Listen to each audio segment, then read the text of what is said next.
like this, reflecting the sun's rays to heat water, boiling water, using reflectorized parabolic metal surface assembled.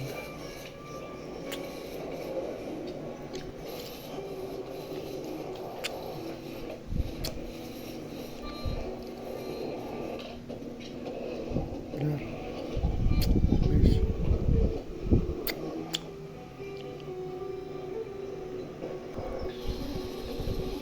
This is the parabolic dish.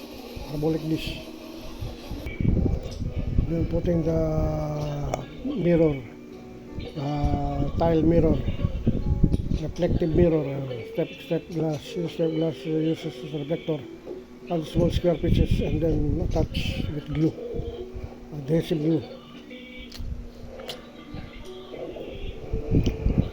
Parabolic dish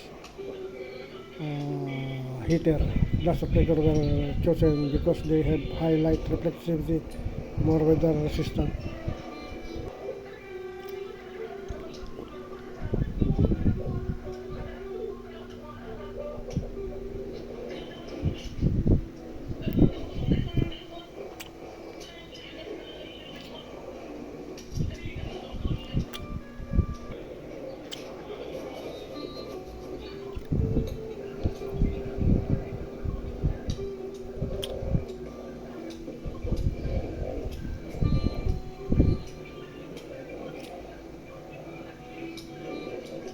Because the parabolic dish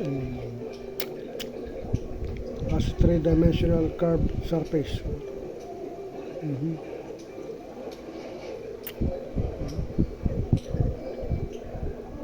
Forced to use large glass, backing will occur. Forced to use large glass, distorted or creating will occur. Smaller pieces allow for more even light reflection and more precise focus. Yun, buo na. Tapos na.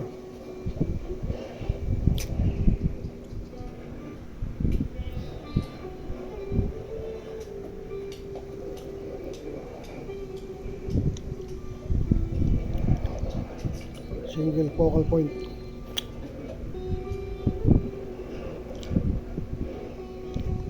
Produce heat.